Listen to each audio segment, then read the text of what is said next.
Ok, obrigado. Então, vamos retomar a pauta da tarde de hoje, quinta-feira, dia 5 de novembro, a segunda parte dessa gravação da reunião da segunda turma, segunda Câmara, segunda sessão de julgamento do CARF de novembro de 2020. E vamos passar a palavra agora para a doutora Ludmila, com o processo de número 158 da pauta, Lange Cosméticos. Obrigada, presidente. Aqui tem uma discussão já pacificada da questão de cooperativa, mas eu vou ter que ler porque tem um volume mais substancial. Tem matérias estranhas ali, então vou pedir para ler para fazer uma delimitação melhor. De toda sorte, o voto está sucinto. É um recurso da Lange contra um acórdão da DRJ de Ribeirão Preto, que rejeitou a impugnação apresentada para manter a exigência de R$ 8.700 e poucos reais referente às parcelas devidas pela empresa sobre remuneração paga aos serviços que lhe foram prestados por segurados autônomos, contribuintes individuais e pelos serviços prestados por cooperados por intermédio de cooperativa de trabalho nas competências discriminadas às folhas 20 e 21. Em sua extensa impugnação, a impugnação vai das folhas 48 até as folhas 118. Alegou preliminarmente a necessidade de ser, abre aspas, presumida a boa-fé até prova em contrário e a necessidade de política orientadora, pedagoga, consultiva da fiscalização antes da autuação, que no caso vertente não ocorreu, ferindo princípios basilares de direito. Diz que, abre aspas, a má-fé, a intenção de burlar a lei e sonegar impostos em momento algum existiu, fecha aspas. Em seguida, impugnou especificamente a apuração da contribuição de terceiros, salário e educação, em longa exposição doutrinária, disse ser a exigência inconstitucional e ilegal. Ela, das folhas 51 a 76, ela trata do salário e educação, rechaçou a exigência de contribuições sociais para terceiros, defendendo que ela afronta de maneira direta todo o sistema constitucional tributário, uma vez que não há previsão para a sua existência. Expendeu longas laudas para demonstrar a inconstitucionalidade do SAT, da incidência de contribuição previdenciária sobre o 13º, insurgiu contra o cariz confiscatório da sanção, discorreu sobre a vedação do bis in idem, da cobrança de juros e sobre a ilegalidade da taxa de Selic. Pediu por ser afastada da intimação, abre aspas, eis que ceifada pela inconstitucionalidade todos os itens constantes em sua cobrança, razão pela qual deve ser julgada totalmente procedente a defesa administrativa. Ao apreciar as razões declinadas, prolatou o acórdão assim emendado. A questão da boa-fé, lançamento de dever de ofício, prazo para apresentação das razões recursais, incidência de contribuição sobre 13º, chancelou também a incidência da contribuição sobre cooperativas e falou ainda da aplicabilidade da taxa Selic, bem como da lavratura de representação fiscal para fins penais. Intimada do acórdão, a recorrente apresentou em 11 de 5 de 2008, igualmente extenso recurso voluntário, as folhas 136 213, replicando exatamente os mesmos argumentos lançados na impugnação, com inúmeras passagens idênticas, inclusive, este é o relatório. Por afrontar a dialeticidade recursal, poder-se aventar até mesmo não conhecimento, sequer foi cotejada a decisão recorrida, já que replicados os argumentos na tentativa de desconstituir os lançamentos, que sequer foram, nestes autos, ultimados. Confira-se o que restou consubstanciado no acórdão prolatado pela decisão ACO. Já no acórdão da DRJ já é feita essa delimitação, esclarecido que várias parcelas ali que estão sendo surgidas não são objetos da autuação. A decisão recorrida de clareza solar faz a delimitação da controvérsia e sua mera leitura faria com que a recorrente suprimisse de suas longas razões matérias alheias à lide. mas não o fez. Da análise do relatório do NLFD e dos fundamentos legais do débito, evidentemente terem sido apuradas apenas as contribuições devidas pela empresa sobre a. Serviços autônomos diversos e B. Serviços prestados por cooperativa médica Unimed, está as folhas 24. Então, carece de interesse de agir e, por, obviamente, inexistente o interesse recursal. Então, eu estou conhecendo parcialmente do recurso, presentes os pressupostos de admissibilidade. Essas questões de boa-fé, né, não tem nenhuma necessidade de explicar, lançamento é vinculado, dever público, não tem caráter pedagógico da autuação. Com relação às contribuições sobre os serviços prestados por cooperativa, foi julgado inconstitucional, tem inclusive ato, né, nota da PGFN. Então, com relação à autuação referente às contribuições sobre os serviços prestados por cooperativa, eu estou afastando. Das contribuições sobre os serviços prestados por autônomos, com a rima apenas na suposta inconstitucionalidade, pretende afastá-la. O argumento esbarra no verbete simular número 2 deste conselho e, de toda sorte, por me colocar de acordo com as conclusões lançadas da DRJ, eu só fiz a transcrição da questão da validade da exigência, então, rejeitando essas alegações, da multa e consectários legais, aí é a mesma coisa também, que ele afirma, né, basicamente, a questão da confiscatoriedade, faz um pedido de redução da multa, quanto à redução da multa amparada pelo disposto na alínea C, ele faz um pedido genérico de redução da multa, mas eu só ele não faz pedido de retroatividade benigna, não. Eu só fiz aqui essa anotação de ofício, e com relação aos consectários legais, que eles se insurgem contra a Selic, súmula 4, então, ante o exposto, eu conheço parcialmente do recurso, apenas no tocante às contribuições devidas pela empresa sobre serviços autônomos diversos e serviços prestados por cooperativa médica, e na parte conhecida, dou-lhe parcial provimento para que sejam excluídos do lançamento da cooperativa de trabalho. A questão da multa, eu acho que eu vou até tirar do dispositivo, seguindo a orientação anterior. Então, fica assim. Ok, senhores. Dúvidas? Nesse caso. Então, vou passar a votação.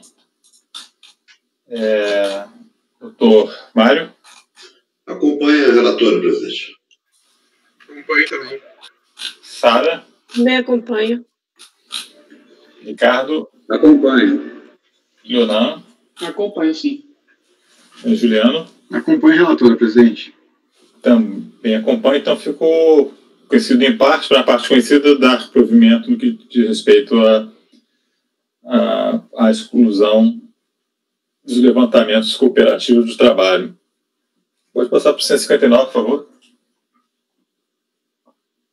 O 159 é da mesma empresa. Aqui nós estamos diante de uma multa de CFL 38, naquele valor mínimo também, de 11.951, por ter exibido, né, não ter exibido os documentos requisitados. Fiz a transcrição do relatório, que constata aí o que aconteceu. Em sede de impugnação, mesma coisa, questão boa-fé, caráter pedagógico, que antes de autuar tinha que me explicar, fala que não teve má-fé, ela reconhece que deixou de registrar anteriormente a atuação à documentação, ou seja, ela confessa que descumpriu a obrigação acessória, só que fala que não causou nenhum prejuízo aos cofres públicos, que o registro veio a ser efetivado, que a multa não pode ter caráter confiscatório e falou que era completamente desarrazoada, etc, etc. Foi rechaçado, o acórdão está aí colacionado, apresentou também um recurso voluntário igualmente extenso, replicando as mesmas razões, e questão da preliminar da boa-fé, também, mesma coisa que do anterior, pede, no final do recurso, que seja ofertada a possibilidade de apresentação posterior de documentos, o que também já está precluso, dever de orientar a fiscalização, dever de caráter pedagógico inexistente, né, atividade vinculada, a questão da multa mesmo, né, quando ela faz a insurgência quanto à relação ao objeto da autuação. Traz um tanto de jurisprudência do Poder Judiciário, que é o sentir dela, a multa tinha que ser 2%, então, vinculada à legalidade, não tem como aplicar, né, com efeito confiscatório, súmula 2, também me parece muito pouco verossímil que uma multa de R$11 mil tenha caráter confiscatório do patrimônio recorrente.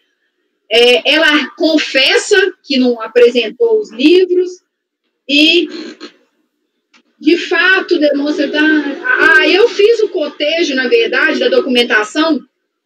De fato, as cópias, na página 6, eu acrescento que, de fato, as cópias constantes dos autos demonstram que apenas o livro de janeiro está correto, ao passo que não está nos livros de janeiro de 2005 e janeiro de 2006, registro, autenticação em cartório, assinatura de sócio, ausente também livro do exercício de 2003 e 2007, embora tenha sido intimado para apresentar. Na impugnação, juntam os livros que não eram os que deveriam ter sido juntados. O artigo... Vale destacar, né, que, de acordo com o parágrafo 3º do artigo 225 do regulamento, é possível a exigência de livros obrigatórios relativos ao mesmo ano em questão, independentemente do ano ainda estar em curso, desde que seja respeitada a noventena. Pedido subsidiário que ela faz fala de redução, é um pouco atécnico, mas eu entendi como redução ou relevação. De qualquer forma, não preenche os requisitos e também não há como se reduzir, porque a multa já foi fixada em patamar mínimo, no valor de R$ 11.951,30. Então, eu estou negando o provimento ao recurso.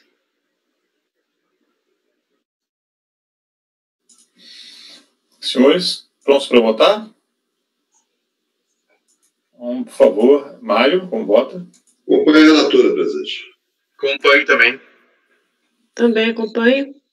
Acompanho, senhor presidente. Acompanho. Acompanho a relatora, presidente. Também acompanho. Então, ficou por unanimidade de votos negar provimento do recurso. Item 159. Passo a palavra, então, para o doutor Juliano. Item 160 da pauta. Por favor, Juliano. Correto. Obrigado, presidente. Boa tarde a todos. Associação de Fórmula de Trabalho Informe, é o nome da companhia. Eu vou tentar fazer resumidamente, se precisar eu volto caso seja necessário para a compreensão de todos, tá? De acordo com a autoridade lançadora, além desse lançamento, notificação fiscal de lançamento, 37027.440/7, período de apuração de janeiro de 2003 a dezembro de 2006, há outro lançamento nos autos de infração, correlatos como podemos verificar abaixo no trecho do termo de encerramento da ação fiscal.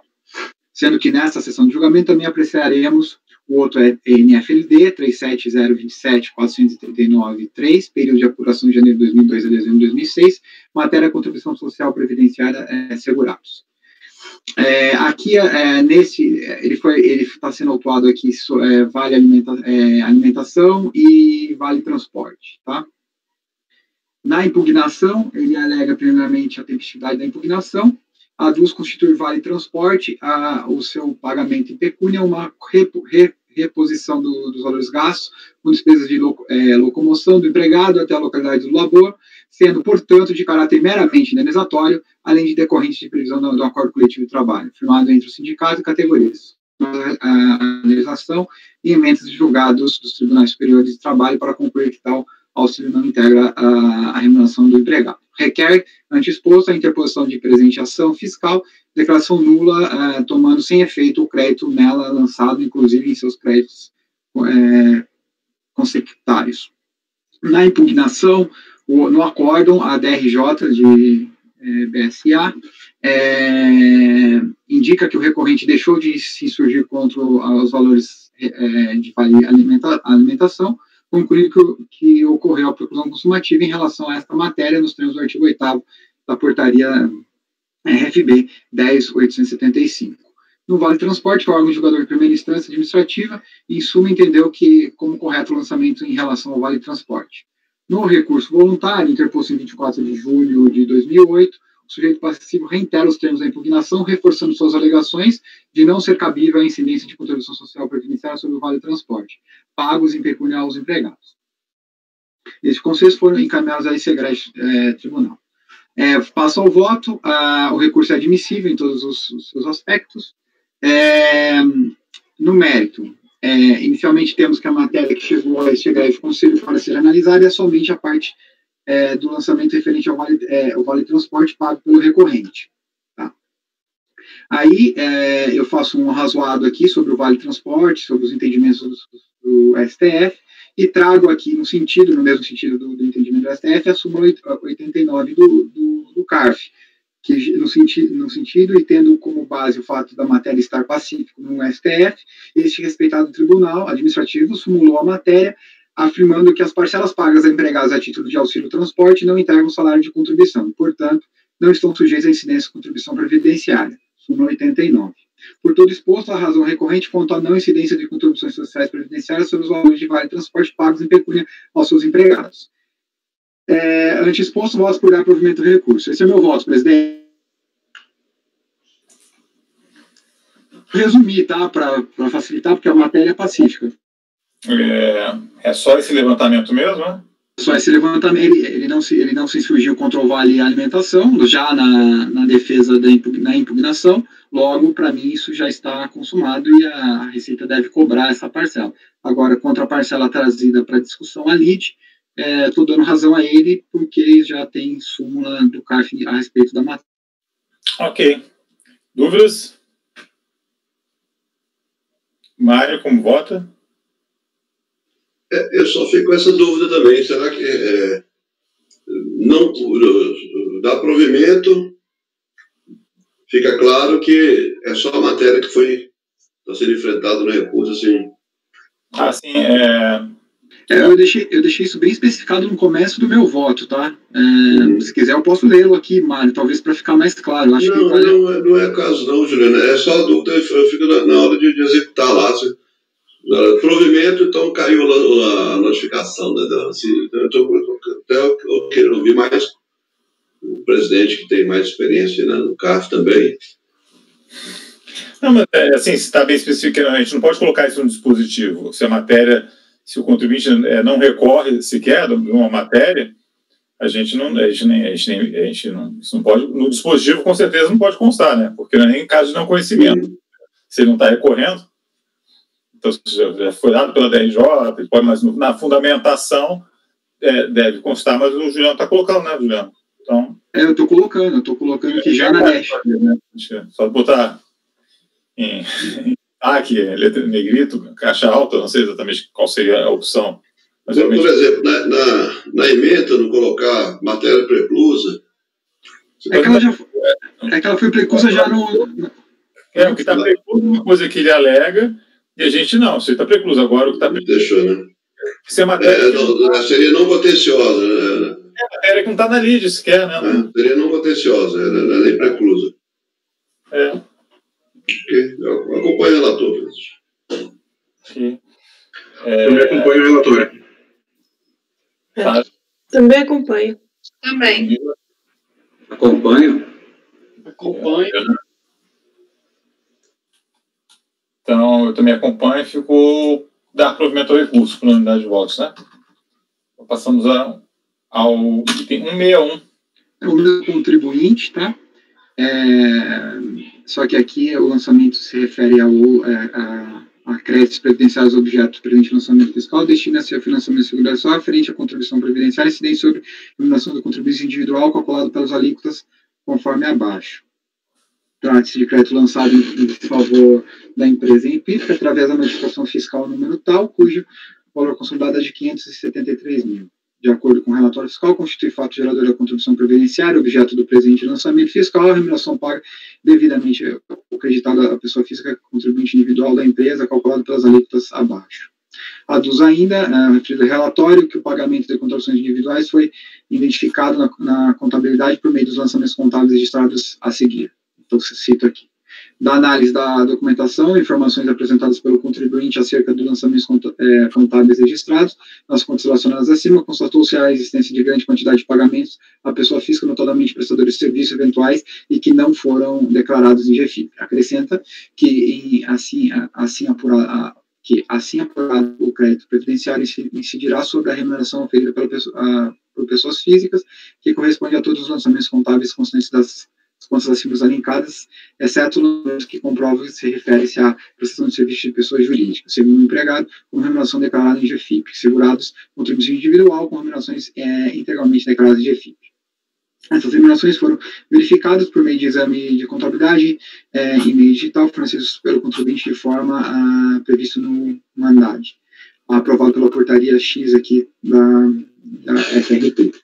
Na impugnação inconformada com notificação, contestou o lançamento tempestivamente em 7 de 1 de 2008, alegando preliminar a impugnação para a tempestividade da defesa, que o lançamento fiscal constitui contribuições previdenciárias sobre todo o montante oferido por pessoas físicas, sobre todos os lançamentos contábeis, todavia não assiste razão fundamentos da NFLD, merecendo a mesma ser ajustada, improcedente e anulada integralmente.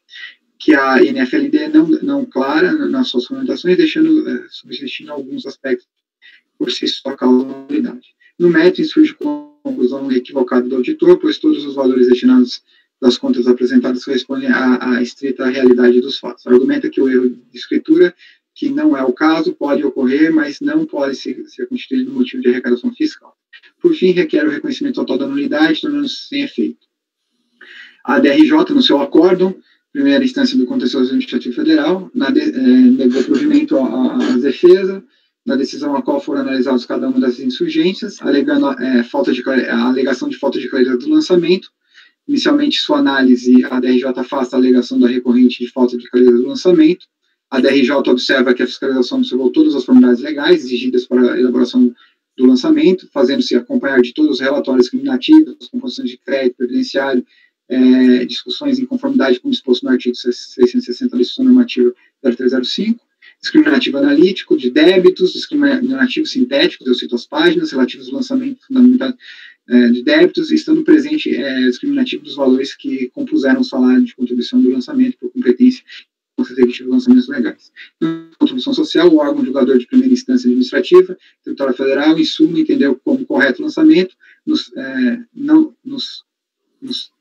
temos respaldos e alegações, não tendo respaldo, a alegação do hora recorrente de que houve cometimento de equívoco por parte da fiscalização, pois sua estrita contabilidade corresponde à estrita realidade dos fatos. Uma vez que a estruturação contábil deve ser observar os princípios de normas tributárias e exigências legislativas previdenciárias.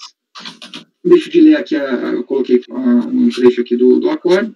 O recurso voluntário interposto em 24 de julho de 2008, o sujeito passivo reitera ipsis literis os termos da impugnação, sem contrapor razões decididas da DRJ. Passa ao voto, o recurso atende todos os pressupostos de admissibilidade. Na preliminar de mérito, inicialmente, destaca-se que as alegações da recorrente são genéricas, não apresentando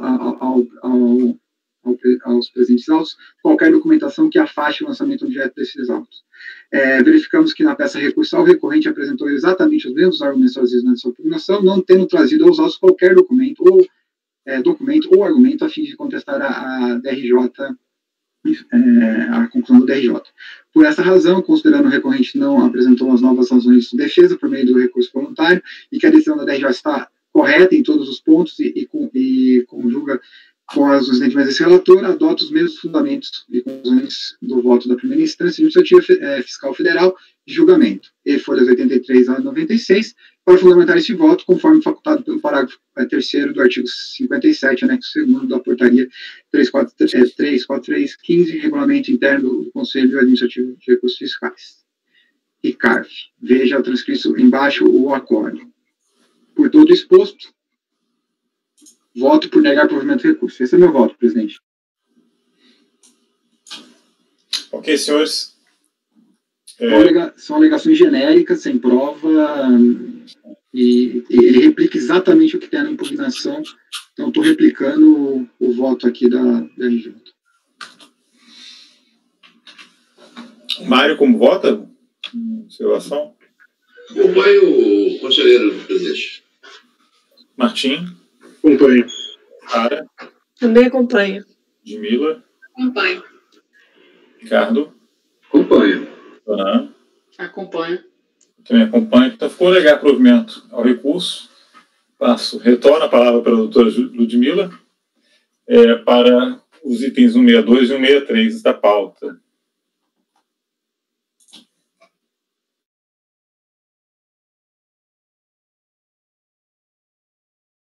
Só fazer uma observação, como a gente vai ter na faculdade da portaria de poder adiantar os processos, né, dado que terminada a pauta desta sessão agora.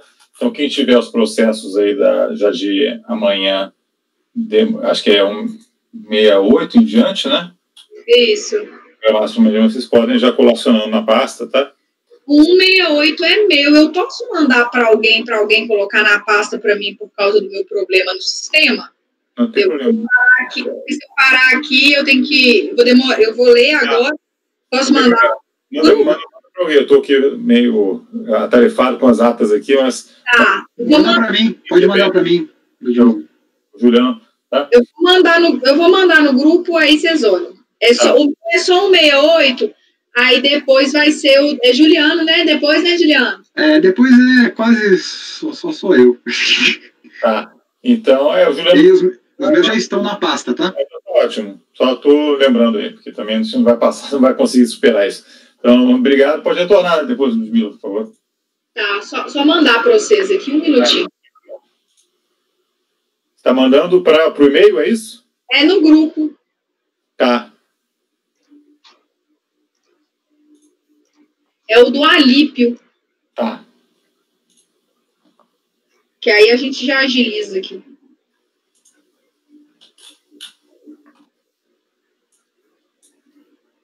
Então, agora é o número... 162 da pauta. Só um detalhe, eu vou ter que salvar fora da pasta, tá? Porque eu não consigo salvar na sua pasta. Tá, mas eu acho que todo mundo consegue baixar aí fácil também. Esse do número 162, ele é um CFL 68 que veio sem os autos principais. Eu até achei no repositório do CARF uns principais, mas não soube direito precisar sobre de que se tratava, se era esse ou não. Só que, de toda sorte, aqui nós temos um caso de decadência, porque antes eles estavam aplicando o prazo decadencial decenal. Então, ainda que aplicado, né, o regramento correto das multas, toda multa é lançada de ofício, então nós teremos a aplicação do 173. As competências que estão sendo exigidas aqui é janeiro de 99, fevereiro de 99, março de 99, abril de 99, maio de 99, junho de 99, julho de 99, 12 de 99, 2 de 2000 e 3 de 2000. Isso está as folhas 16. E a ciência do lançamento aconteceu em 27/9/2007. Então, já está fulminado pela decadência. Eu estou dando provimento ao recurso. Mas aqui a gente está com aquele mesmo problema que não veio o principal. Se não fosse esse caso de decadência, eu ia ter que devolver e não ia dar para a gente julgar. Eu até, uma oportunidade, eu conversei com o Juliano, né, Juliano? E a gente sempre dá uma olhada aí antes de ver se vai verificar ou não. O principal, se já tiver decaído mesmo, né, a gente faz de ofício mesmo, faz essa verificação que facilita bastante, né? Aqui nem foi de ofício, presidente. Isso já era uma matéria que já estava vindo debatido. Então, ficou mais fácil ainda. Mas é importante a gente se atentar para isso, porque principalmente esses lotes velhos estão vindo muito sem o principal e pode ser que tenha sido fulminado mesmo já. Ok. Então, fica dar provimento ao recurso. Se alguém está com alguma dúvida. Só ver aqui uma coisa. Vamos dar uma conferida no processo aqui. Dá uma olhadinha. 2007, 2000. Fica à vontade, Mário.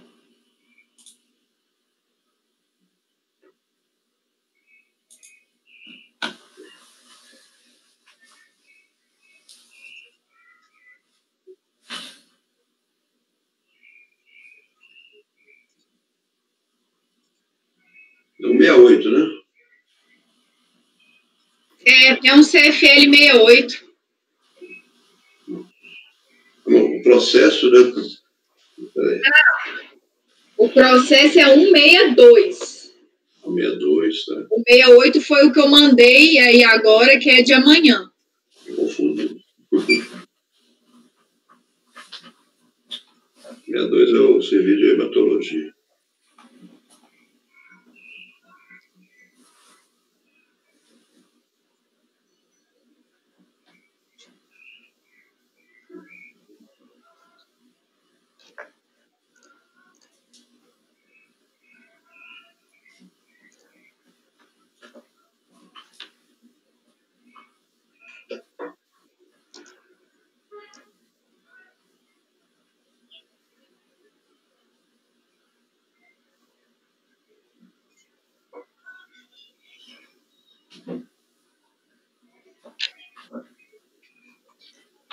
Ok, acho que está tranquilo. Ok. Então, como vota, Mário? Acompanhe a relatora, presidente. Acompanho também. Tim, Sara. Também acompanho. Ludmila. A Ludmila acabou de votar, é a relatora. Ricardo. Acompanho. Ionan. Acompanho. Juliano. Acompanho a relatora, presidente. Eu também acompanho. Então, ficou dar provimento ao recurso e tem 162 por unanimidade de votos. 63, por favor. É a mesma coisa. Só que esse é um CFL 30. Então, a gente poderia fazer, né, independentemente do principal, que é só aquela... deixar de preparar a folha de acordo com as normas, né, do INSS. Só que aqui também, aplicando a súmula vinculante número 8, porque, ao contrário disso, a DRJ assevera que o prazo decadencial é decenal. Aqui nós estamos diante de fatos geradores no período compreendido entre 9 de 2000 e 12 de 2000, está as folhas 16, com a ciência em 27 de 9 de 2007, restando a exigência da penalidade fulminada pela decadência. Então, antes do exposto, eu dou provimento ao recurso também. Ok. Dúvidas? Foi bem tranquilo esse caso. Doutor Mário? Acompanhe a relatora, presidente. Martim? Acompanho a relatora. Sara? Acompanho também. Ricardo? Acompanho. Leonan? Acompanho. Juliano? Acompanho a relatora, presidente. Eu também acompanho. Então, 163 ficou dar provimento ao recurso por unanimidade de votos. Nesse momento, encerramos aqui a sessão do dia de hoje. Os processos estavam programados. Então, tem portaria do CARF que faculta, né, o presidente aí a adiantar o colegiado como um todo, né, antecipar julgamentos previstos para a sessão posterior, havendo tempo disponível e não sendo um processo que esteja com pedido de sustentação oral por qualquer das modalidades. Então, com o uso dessas prerrogativas, a gente vai passar agora aos processos que estavam pautados para o dia 6/11, né, amanhã, no caso, sexta-feira. Vamos antecipar o julgamento deles. E os primeiros 4 processos que seriam objeto de julgamento, isso foram retirados de pauta por conta também da saída do colegiado do conselheiro, na qualidade de o titular saiu do colegiado. Então, vamos passar para o item 168, que seria o próximo, depois desses processos de número 164 e 167, que saíram de pauta. A gente passa para o 168, que é o processo do interessado Alípio de Carvalho Júnior, e com a relatoria da doutora Ludmila. Por favor, Ludmila. Obrigada, presidente. Então, esse processo, né, adiantado de sexta-feira, número 68, o Alípio, ele foi autuado por uma variação patrimonial descoberta. Em síntese aqui, eu fiz uma transcrição até um tanto quanto extensa do relatório do termo de verificação fiscal, que narra bem quais que foram, o que foi, o que consta aí. Basicamente, o que ele alega é que esses valores que ele percebeu seriam lucros distribuídos aos sócios, que por um equívoco do contador não tinha sido lançado na declaração dele. Há retificadoras da declaração da própria pessoa jurídica feitas posteriormente ao início da ação fiscal para fazer constar essa distribuição de lucros dessa empresa da qual ele é sócio.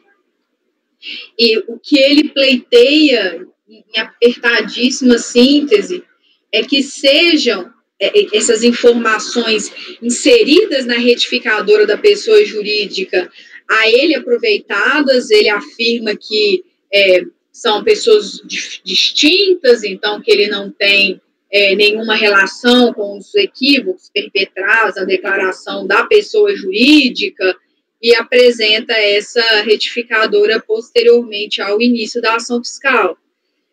Eu vou pedir licença, então eu fiz aí essa, né, caso seja necessário a leitura que de fato ocorreu, está consubstanciado, mas nós não temos aqui nenhum arcabouço probatório mais robusto. Basicamente são essas alegações. Ele apresenta um recurso voluntário falando que as certificações das declarações realizadas seriam provas válidas da isenção, que a possibilidade, que haveria, a DRJ, ela faz também uma análise sobre a lucratividade da empresa, e ele fala que a possibilidade da empresa distribuir lucro maior que o presumido, a aptidão da escrituração contábil da empresa, dos cheques, dos extratos, de tudo, acabariam por corroborar as alegações dele. Afirma que a multa que é aplicada é confiscatória, fala que algumas coisas ele não, algumas coisas ele não afirma, que ele faz algumas alegações no sentido de que seria possível distribuir lucro maior do que o presumido, que a escrituração contábil seria apta, que a multa seria confiscatória, que a taxa Selic seria inaplicável. Essas matérias, a despeito de terem sido suscitadas em sede de impugnação, elas não foram renovadas em sede recursal. E aí, antes, no meu relatório, eu faço essa anotação só para consubstanciar que já operou os efeitos da preclusão. O que ficou devolvido, então, é o que está transcrito aí, que ele afirma que a apresentação, ainda que posterior do início da ação fiscal, pela pessoa jurídica que distribuiu lucros das declarações retificadoras que comprovam não só a origem dos recursos, como também o fato de que tratam de recursos isentos ou não tributados recebidos pela pessoa física do recorrente e tem o condão de afastar a presunção de que trataria de receita oferida e omitida, com vistas a subtrair a incidência do imposto de renda. Afirma que não se confundiriam os contribuintes, pessoa jurídica que fez a retificação da declaração, e a pessoa física do sócio que efetivamente recebeu os lucros, que são contribuintes distintos, que cada um deles responde individualmente pelo cumprimento a destempo das obrigações, seja ela acessória ou principal. Afirma que a apresentação da declaração retificadora pela pessoa jurídica não pode influir no julgamento de recurso ora interposto, pessoa física, ainda que a declaração deste seja dependente daquela, porque, de novo, tratos de contribuintes distintos. E, diferentemente do que ele tinha falado em sede de impugnação, no começo ele fala que o equívoco tinha sido perpetrado pelo contador. Isso está as folhas 234 e 236. Em grau recursal, ele já narra que o erro simplesmente existiu e sobre isso não há dúvida, só que a apresentação posterior pela pessoa jurídica não só comprovam a origem, como também trata dos fatos de pessoa isenta. Eu acho que aqui ele não renova a tese do erro do contador, porque viu que não foi acolhido, então trata só como um erro material que aconteceu. Então, este egrégio conselho, em franca colisão com a tese suscitada, editou um verbete sumular de número 33, onde resta evidenciado que a declaração entregue após o início do procedimento não produz quaisquer efeitos sobre o lançamento de ofício, tampouco só pode ser atribuída a terceiros, seja o contador, seja a pessoa jurídica na qual inclusive figura como sócio, equívocos perpetrados pelo próprio recorrente quando da apuração da variação patrimonial. Registro por oportuno que ele fala que a autuação ela foi muito frágil, que se baseou apenas na declaração dele, que foi inadvertidamente preenchida, mas em robusta documentação que apenas fez corroborar a prática da infração. Relaciona os documentos apresentados pelo recorrente, todos inaptos a elidir a pretensão fiscal. Então, ele apresenta a declaração da pessoa física, sem informação de todos os imóveis adquiridos, informando um lucro recebido não condizente com o valor das aquisições, as declarações das pessoas jurídicas completamente zeradas, sem a informação de receitas ou distribuição de lucros. Aí eu fui fazendo a sinalização das páginas. Os livros sociais sem autenticação da junta, que é incoerente com o regime de lucro presumido, um fato que, inclusive, não foi contestado no recurso. Apenas 4 dos cheques relativos aos supostos lucros recebidos estavam em nome do contribuinte, estão aí indicado, e os outros 76 em nome de terceiros, ao emitente, à Caixa Econômica, à Secretaria da Receita Federal, são esses cheques que estão sinalizados, portanto, também documentos não condizentes, recibos de distribuição de lucros unilateralmente produzidos e desacompanhados de comprovante das transações, comprovante de rendimento sem assinatura do responsável, então, documento apócrifo, e, portanto, sem ter se desincumbido do ônus que sobre seus ombros recaía, não há como acolher a pretensão, então eu estou negando o provimento ao recurso.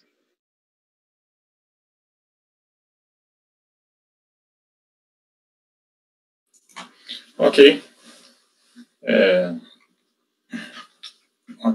Documentos inaptos, uma sucessão de erros, todos convergindo para a mesma situação, né?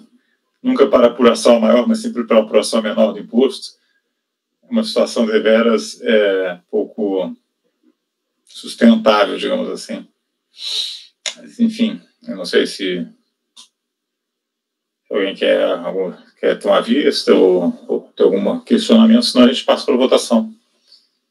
Doutor Mário?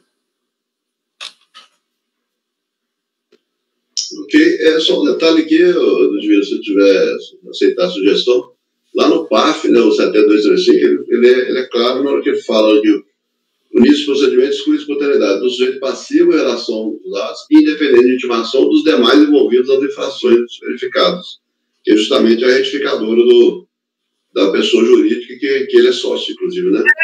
Que artigo que é, Mário? É o 7º, parágrafo 1º. É o qual? Artigo 7º, parágrafo 1º. É bom acrescentar mesmo. Eu citei só a súmula, mas vou acrescentar. Obrigada. É interessante. Eu acompanho a relatora, presidente.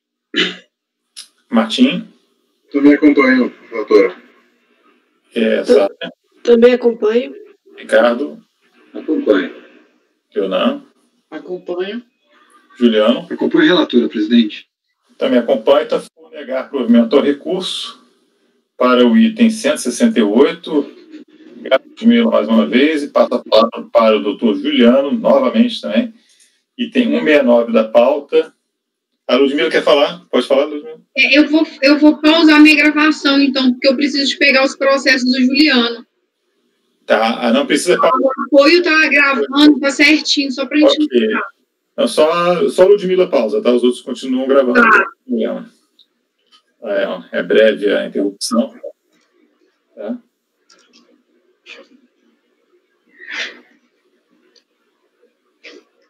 Então vamos em frente, né? Vamos ver o que a gente consegue julgar aí. Perfeito. Eu espero a Ludmila pegar o processo? Ou posso Espera, Ludmila, já tem colocado. É assim que eu aceito. Vamos 2 minutos para ela.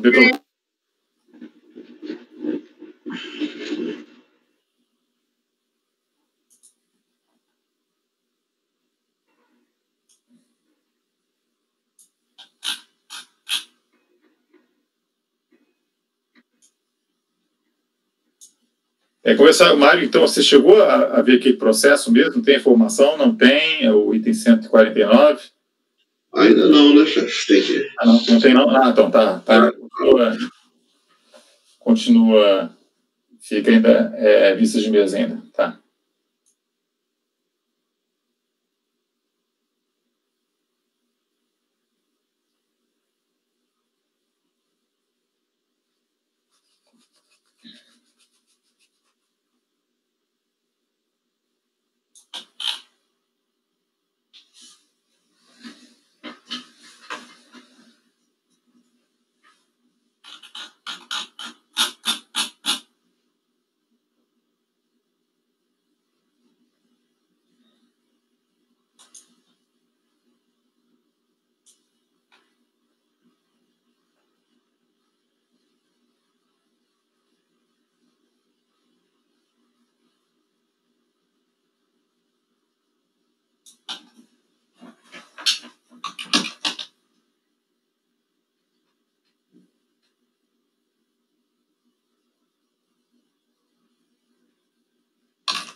Gente, desculpa, tá horrível conectar, não tô conseguindo.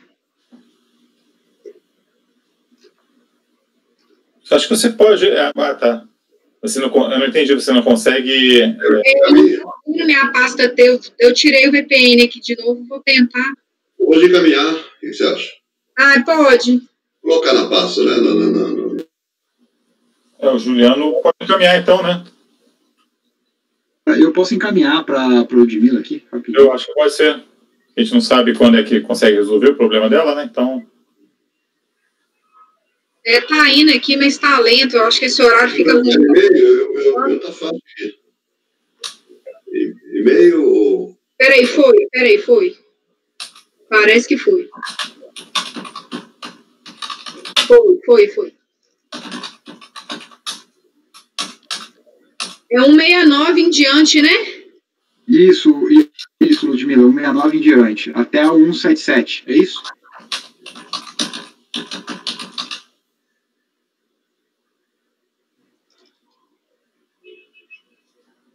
Isso mesmo.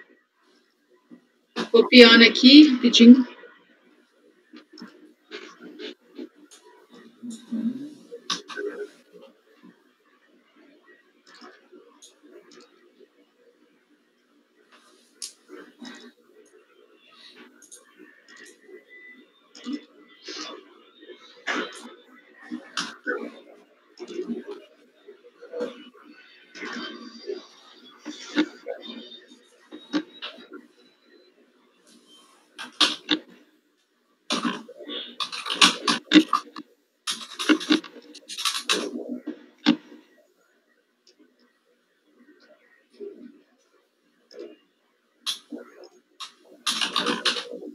Pronto.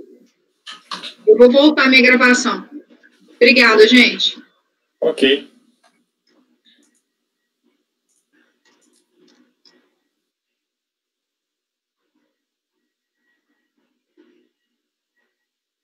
Quando estiver pronta, fala, tá, Ludmila?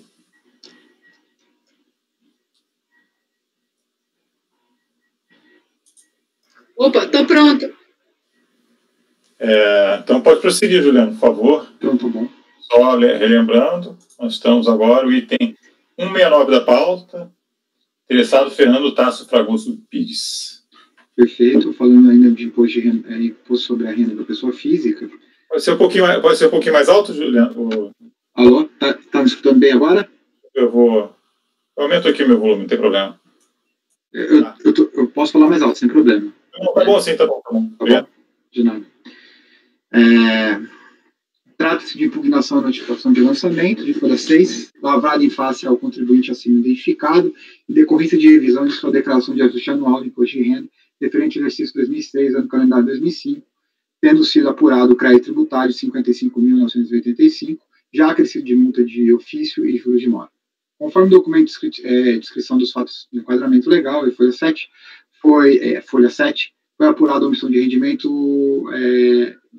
recebidos de fonte pagadora à Caixa Econômica, no valor de R$ 112.746, compensação de imposto de renda de R$ 3.382. O contribuinte apresentou impugnação ao lançamento, alegando que foi acreditado no Banco Real o valor de 87 mil, conforme se verifica no documento TED enviado pela Caixa Econômica Federal. A quantia se refere à herança materna relativa a atrasagem de pensão do exercício, e desconhecendo as fontes recebidos, os documentos esclarecedores, contrato somente na declaração do ano calendário 2006, fez constar os rendimentos recebidos, não havendo preocupação de retificar a declaração de 2006, uma vez que, por se tratar de herança, não está sujeito a imposto de renda. Na declaração do ano 2006, está consignado o recebimento de quantia, da quantia. Não há na linha própria para rendimentos isentos, mas como rendimentos com tributação na fonte, por ter havido retenção de imposto que considera inconstitucional. No alvará judicial, consta na margem direta da quantia de 112 mil, constante no texto um líquido de 104, referente à principal e custos com acréscimos legais. Presume que os valores existentes entre o valor levantado e o crédito de 87 mil deva se referir ao honorário de advocacia ou despesa. Pelo exposto, não houve omissão de rendimentos, uma vez que o declarado no exercício 2007 e também não há imposto a pagar, visto que a herança, inclusive, entre as hipóteses de rendimentos isentos. Solicita o cancelamento da autuação. Essa impugnação, no acórdão da impugnação, a DRJ do Rio de Janeiro 1, por meio do acórdão 1247-150, de 5 de junho de 2012, julgou por de votos improcedente a impugnação apresentada pela hora recorrente, em suma, por não ter o hora recorrente, apresentado em sua impugnação os documentos que comprovassem as suas alegações. E aqui eu transcrevo a conclusão. No recurso voluntário, folhas 40 a 46, interposto em 6 de outubro de 2014, reitera suas alegações realizadas em sua impugnação e acrescenta uma preliminar de prescrição intercorrente. Passo ao voto, presidente. O recurso voluntário atende todos os pressupostos de admissibilidade. Na preliminar de prescrição intercorrente, eu trago aqui a súmula 11, que não existe a prescrição intercorrente no processo administrativo, no mérito. Na peça recursal, em síntese, foi reforçado pelo recorrente que os valores recebidos são oriundos de herança, recebidos de sua genitora, pois com o falecimento da mesma, pleiteou sua habilitação e expedição de alvará de levantamento em seu nome, que foi no valor de 104 mil, que veio a ser depositado em 19 de março de 2004. Pois bem, não assiste razão ao recorrente, uma vez que deixa de juntar aos autos os documentos que comprovam que o recebimento do valor lançado pela situação como omitido foram incluídos no espólio de sua genitora, e após o processo de partilha, tenha sido repassado ao mesmo em razão da causa-morte da sua mãe. Aqui, por mais que o recorrente tenha colecionado aos autos o andamento do mandado de segurança número X da 2ª Vara Federal do Rio de Janeiro, folhas 12, replicados na folhas 51, buscando demonstrar que se habilitou no processo movido pela sua genitora, bem como o alvará judicial número X, folhas 15, replicado nas folhas 52, não temos nos autos os documentos que comprovem que este valor integrou o inventário da genitora do recorrente, e que este montante tenha sido declarado na declaração de imposto de renda da pessoa física do espólio. E somente após as apurações tributárias inerentes aos rendimentos da DECUJAS tenha sido transferido aos herdeiros. Destacamos que, no caso de falecimento, se faz necessário apresentar pelo inventariante a declaração inicial de inventário de espólio, que são feitas exatamente como as pessoas físicas se estivessem vivas, ou seja, o rendimento do falecido, aluguéis de imóveis, rendimentos de arrendamento, rendimentos de aposentadoria, que é o caso interno.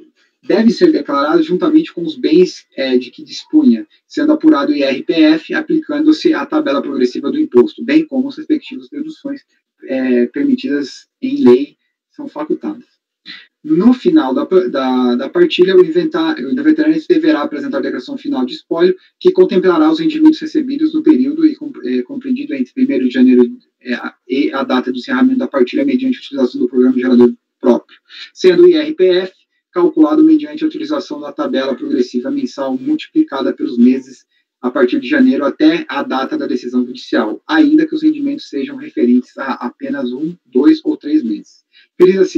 Frisa-se, como já observado em linhas pretéritas, o recorrente não demonstrou nos autos a constituição do espólio da sua falecida mãe, que os valores objeto do lançamento foram incluídos em referido espólio, que houve o encerramento de partilha dos bens deixados na decúrdias e que seus valores analisados nessa lide foram declarados nas obrigatórias DIPJs do espólio. Em relação à alegação do recorrente, quanto a ser menor o valor que efetivamente recebeu, entendendo que o recorrente também não apresentou os documentos, o contrato dos honorários de advocacia, os recibos de pagamento ao advogado, bem como qualquer outros documentos que comprovassem os encargos, como arcados pelo recorrente. Por fim, considerando que o recorrente não apresentou nenhuma nova alegação para rebater as conclusões da RJ, e o fato de comungarmos com o expresso no acordo de julgamento da primeira instância administrativa fiscal federal, adotamos as razões deste da RJ como um reforço das nossas conclusões já explicitadas aliores. Ante exposto, voto por negar provimento de recurso. Esse é o meu voto, presidente. Obrigado. Alguém tem alguma dúvida em relação a esse caso? Ok. Eu fiquei com a dúvidazinha aqui. Por favor. Isso não caracterizaria RRA, porque eu estou folheando aqui. Tem alguma coisa no processo quanto ao processo judicial? Eu só achei o alvará. O alvará está na folha 15, né? Lá fala que é uma ação que é movida lá. Então eu fiquei bem na dúvida, assim. Agora, não sei se tem alguma coisa do processo judicial nos autos. Não, tem só o andamento, Mário, que eu me lembre, só tem o andamento que ele mostra que ele se habilitou no processo. Uhum. Mas que o processo seria da mãe, né, que foi falecida, isso. Mas ele não apresenta o processo de espólio, ele não apresenta. Ele apresenta só o processo original. Aqui na folha 50 também tem aqui ofício requisitório, alimentar, precatório. Isso não está delimitado na LID, tá? O RRA. Aí eu fico com dúvida, aí passo para os senhores me ajudarem se isso é tema a ser explorado. O que a gente está falando aqui, eu não sei. Aí eu também fiquei em dúvida agora. Não sei. Pode repetir, Juliano, qual foi a dúvida? Não. É porque o Mário perguntou se não seria RRA, mas isso não é delimitado na LID. Na verdade, a questão aí é uma questão até de legitimidade, quase que de uma legitimidade dele, né? No sentido de que esses valores aí, em tese, não tá comprovado que fizeram parte do espólio, né? Não fizeram parte de herança, né? Porque assim, o que ele queria fazer? Ele queria fazer um lançamento direto dele, falando, olha, eu recebi isso, é da herança, mas ele não prova que é da herança. Ele declara na declaração, mas não prova que é da herança. E falou, isso aqui não deveria ser tributado porque é de herança. Basicamente é isso que ele tenta fazer. Acho que... Aí o que eu tô indo falando só assim, ok, você está falando que é da herança, mas você não prova que é da herança, por mais que eu tenha indício, você não mostra o espólio. De qualquer forma, esse valor deveria ser tributado no espólio, porque se é de pensão, deveria ser tributado no espólio, não sei se teria outras condições, para depois vir para ele sem tributação. Mas ele não demonstra isso. Ok. Eu acho que você não alega nada de RRA, eu acho que não tem. Mantém, né? Ok. Eu acompanho o relator, então, presidente. Martim? Acompanho também. Sara? Também acompanho. Ricardo? Eu também. Eu? Desculpa. Também acompanha. Leonan? Acompanho. Agora quem pro lado fui eu acompanho. Acompanha, pois é. Já está aproximando o final da tarde, cada vez a coisa fica pior. Começa a uma canseira mesmo, sabe? Então, ficou por unidade de votos negar provimento de recurso para o item 169, se eu não me engano. Então, a gente passa para o item 170. 170, tá? Eu tenho dois desse contribuinte, um advogado, só que eu vou ter que os distintos os dois aqui. Eu vou tentar ler aqui o relatório. Deixa eu falar o nome aqui do contribuinte. É João Paulo dos Santos Melo. Imposto de renda ainda, temática. Vamos lá. Trata-se do presente processo de impugnação. A exigência é formalizada pela notificação de lançamento do imposto de renda da pessoa física referente ao exercício 2012 no ano do calendário 2011, lavrado em 5/3/2014, por meio do qual foi apurado o crédito tributário abaixo descrito. Aí tem aqui a descrição. Aí, aqui, a gente cita aqui, da análise das informações e documentos apresentados pelo contribuinte, informações constantes no sistema da Secretaria Federal, constatou sobre o rendimento de trabalho do vínculo sem vínculo empregatício sujeito à tabela progressiva de 128 mil. Tá? Na impugnação, notificação jurídica protocolou impugnação em 15/4/2014, na qual alega que da intimação prévia para esclarecimentos. Antes de realizar o lançamento tributário, em agosto de 2013, o auditor fiscal intimou o contribuinte para apresentar as seguintes documentações comprovantes da renda anual de 243 mil, de Mello Advogados Associados, planilhas e comprovantes de rendas contratuais e sucumbenciais recebidas através do Banco do Brasil e Caixa Econômica Federal, na condição de pessoa física transferidas para pessoa jurídica, com observância do que consta a data mais identificação do pagante, mais valor, mais comprovação anexo. Com o objetivo de cumprir a diligência solicitada, o contribuinte fez duas planilhas, uma para cada banco. Nelas colocou o mês de recebimento, o nome do cliente, o valor recebido como honorários contratuais e as sucumbenciais de cada um deles. Qual foi o imposto retido, e a vara é onde o processo tramitou ainda o número do processo. Juntou com a planilha, o contribuinte anexou cópia do RPVs, precatórios recebidos, e contrato dos honorários com indicação de todos os advogados que compõem a sociedade. E ainda a menção e comprovante de depósito na conta corrente em nome da pessoa jurídica. Em todos esses documentos, a menção de diversos documentos e ainda a sociedade que patrocinou a demanda, Mello Advogados Associados. Mesmo com a apresentação de fartos documentos que comprovariam que os valores recebidos pertencem à pessoa jurídica, do qual o contribuinte é sócio, o auditor fiscal resolveu proceder ao lançamento com a aplicação da penalidade, sem sequer expor os motivos que levaram a não convencimento. Pela intimação fiscal, não se sabe sequer se tais documentos encontram-se acostados ao processo administrativo que gerou o lançamento. Na nulidade de lançamento, o ato administrativo tributário de lançamento enquadra-se perfeitamente como espécie de gênero do ato administrativo, portanto, o ato jurídico emanado pelo Estado. Nesse contexto, a ele também se aplica as regras de processo administrativo previstas na Lei 9.784/99, naquilo que não conflitarem com as regras especificamente de processo administrativo tributário previstas na 770.235. Dentre as regras previstas mencionadas na lei está uma de cunho material e de importância para o Estado Democrático de Direito, que é a motivação do ato administrativo, pelo disposto no artigo 50 da Lei 9.784/99. Os atos administrativos poderão ser motivados quando 1. Neguem, limitem ou ofendem direitos ou interesses. Imponham-se agravantes de deveres, encargos ou sanções. Decidam processos administrativos de concurso de seleção pública, dispensem a declaração inexistente do processo licitatório, decidam recursos administrativos. Decorram de reexame de ofício, deixem de aplicar a jurisprudência firmada entre discrepem de pareceres, laudos, propostas e relatórios oficiais. Importem a anulação, renovação e suspensão da convalidação do ato administrativo. No caso em análise, o ato administrativo impôs a contribuição em cargos de sanções tributárias, razões pela qual deveria ter sido motivado. O parágrafo 1º da lei, com comentário do demais, exige que a motivação deve ser clara e congente, podendo constituir em declaração de concordância com os fundamentos anteriores parecentes, informações, decisões e propostas.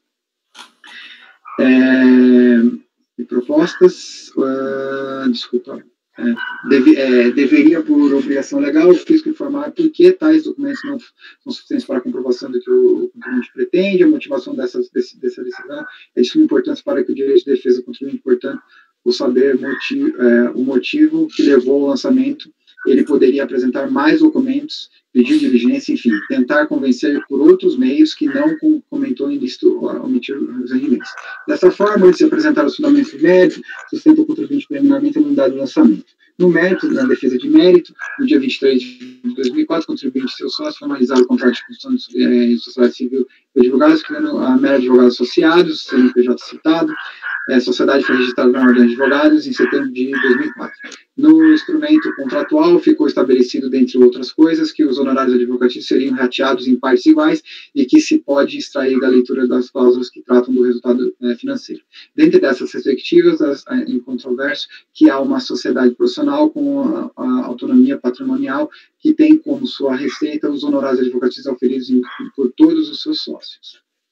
No imposto de renda, a discussão que se apresenta, a demanda diz respeito à titularidade do imposto de renda, previsto no artigo 153, inciso 3º da Constituição 43 do CTN, o fato tirador do imposto em comento é a oferção de renda ou proveito de qualquer natureza. Não se discute que o recebimento de honorários advocatícios enquadra no imposto de incidência do imposto de renda. O cerne da discussão está em declarar quem é o beneficiário da renda e, portanto, o contribuinte do imposto. Conforme dispõe o artigo 43, inciso 1 do CTN, o fato gerador do imposto de renda é o produto do capital, ou do trabalho, ou de ambos. Trazendo a norma para a situação presente, vemos que, a seguir, a renda expressa no pagamento de precatórios RPV, expedidos em nome apenas de um dos sócios, é produto do trabalho e capital empregado por ambos. Desta forma, o contribuinte não é apenas aquele que recebeu em ordem de pagamento, mas aquele que produziram a renda. Por essa razão, a renda é de titularidade da sociedade e não dos sócios. Nessa razão, não poderia ser outra postura do contribuinte, senão a incorporação a esses rendimentos na sociedade, pagamento de todos os tributos e despesas devidas para, em seguida, realizar o rateio dos lucros. Tal fato fica comprovado no caso concreto, ainda mais com a juntada de vários comprovantes de depósito dos valores sacados em nome do contribuinte, mais depositados em conta da pessoa jurídica. Ao final, requer que seja acostado os argumentos apresentados para, na forma do artigo 50, inciso 2º da Lei 9.784/99, declarar nulo o lançamento e determinar o fisco responsabilidade pelo ato de dispor as razões que levaram a não acatar os documentos apresentados pelo contribuinte. Atento à postura da eventualidade de caso não seja acatado, o pedido anterior torna-se inseguro do lançamento por estar efetivamente comprovado que não existiram opções apontadas. O acordo da impugnação, a DRJ, por meio do acórdão 0438-453, em 4 de fevereiro de 2015, julgou por unanimidade improcedente a impugnação total pela hora recorrente. No recurso voluntário, folhas 40 a 44, interpôs em 9 de março de 2015, o recorrente reitera exatamente os mesmos termos da impugnação, não tendo rebatido as conclusões da DRJ. Passo ao voto. O recurso atende todos os pressupostos de admissibilidade. No mérito da análise dos autos, verifica-se que o recorrente faz alegações genéricas, sem trazer elementos de provas ou aos autos. Nas razões recursais, o recorrente apresentou exatamente os trazidos na impugnação, não tendo trazido aos autos qualquer documento ou argumentos a fim de contestar o que a DRJ concluiu. Por esta razão, considerando que o recorrente não apresentou novas razões de recorrer, eu estou adotando aqui as razões de decidir da DRJ. Aí eu vou ler, como eu não fiz um resumo, rapidinho. A DRJ diz que não teve nulidade, não estão presentes no artigo 59 do decreto 70.275, numa das hipóteses, especificamente na seara tributária, o devido processo legal e procedimento obrigatório determinado no artigo 149, sendo obrigação do lançamento, constata-se nos autos que o presente crédito está em consonância com os ditames constitucionais legais, conforme o regulamento no decreto 70.235, cita aqui o artigo 9. Veja-se que o procedimento realizado pela fiscalização tampouco implica incerçamento de direito de defesa do contribuinte, uma vez que os princípios de contraditório e da ampla defesa estão garantidos aos litigantes, tanto no processo administrativo quanto no judicial. Cabe ressaltar que no processo administrativo o litígio só vem a ser instaurado a partir da impugnação tempestiva, para o artigo 14 do decreto 70.235, na chamada fase contenciosa, não se podendo cogitar interpretação do direito de defesa com a materialização da própria existência fiscal. Portanto, constituindo o crédito consoante aos cânones constitucionais legais e devido ao processo legal, somente o poder de ampla defesa e mediante impugnação poderá ser alterado nos termos do artigo 145, inciso 1 do Código Tributário Nacional. Da omissão de rendimentos, da análise das informações e dos documentos apresentados pelo contribuinte, das informações constantes nos sistemas da Secretaria da Receita Federal do Brasil, foi constatada a omissão de rendimentos tributáveis do trabalho com vínculo ou sem vínculo empregatício no valor de 128 mil. Segundo a autoridade lançadora, foram recebidos honorários advocatícios conforme informados em DIF, prestado pelo Banco do Brasil e Caixa Econômica Federal. Em sede de impugnação, o interessado alega, em síntese, que não omitiu rendimentos, pois trata-se de receber honorários de advocatícios sucumbenciais e contratuais, pertinentes à sociedade civil de advogados, da qual é sócio, e não ao contribuinte pessoa física. Sustenta, assim, que a pessoa jurídica seria real sujeito passivo do presente obrigação e que teria apresentado vários documentos à fiscalização que comprovariam que os valores recebidos pertenciam à pessoa jurídica da qual o contribuinte é sócio. Compulsado aos autos, verifica-se que o interessado não reuniu, em sede de julgamento dos documentos adicionais, para corroborar com as suas alegações. Apenas juntou, em sua defesa, uma relação de clientes, folhas 13 a 15, que presume ser o escritório de advocacia da qual é sócio, contendo informações sobre o processo por ele patrocinado, documentos esses que, por si só não faz prova de que os rendimentos omitidos seriam pertencentes indubitavelmente à pessoa jurídica em questão. Ademais, nos termos do artigo 123 do Código Tributário Nacional, em verbos, as convenções particulares relativas à responsabilidade pelo pagamento de tributos não podem ser opostas à fazenda pública, por modificar e definições legais ao sujeito passivo das obrigações tributárias decorrentes. Ressalta-se que a declaração de imposto de renda é uma declaração regular que permite à administração tributária, a partir de pessoas, informações prestadas pelas pessoas jurídicas pagadoras de rendimentos tributários das pessoas físicas, oferir exatidão das declarações de ajustes por essas apresentadas. Essas informações são prestadas pelas fontes pagadoras que, em regra, são neutras perante a relação tributária que estabelece entre a pessoa física e o fisco federal, além de se submeterem às penalidades que se referem à veracidade como as responsabilidades pelo recolhimento do imposto declarado como renda. Por essa razão, a DIF, em documentos idôneos para fins de comprovação dos valores e rendimentos tributáveis do imposto de renda na fonte, havendo, pois, uma presunção relativa da veracidade dos dados nelas contidos, cabendo ao contribuinte fazer provas de que as informações nela inseridas estão incorretas. Assim, cabe ao interessado trazer aos autos documentos que, de fato, comprovassem que não foi o real beneficiário dos valores informados em DIF, pelas fontes pagadoras do Banco do Brasil e da Caixa Econômica, tais como declaração das fontes pagadoras, por meio da qual atesta as reais beneficiárias dos rendimentos considerados omitidos, DIFs, retificadoras, pelas fontes pagadoras. Diante do exposto, não há como acatar a alegação. Ele não traz mais nenhuma prova, tá, gente? Sendo assim relatado e analisado, e por mais que dos autos constam, conheço o recurso voluntário, rejeito as preliminares e no mérito voto por negar provimento. Esse é o meu voto. Ok, senhores, os questionamentos aí, dúvidas? Vou passar a votação, então. Mário? Acompanho o voto do relator, presidente. Acompanho também, presidente. Também acompanho. Ludmila? Acompanho. Ricardo? Acompanho. Ilan? Acompanho. Eu também acompanho. Então, ficou negar provimento por unanimidade no item 170, né? 170. Por favor, 171, doutor.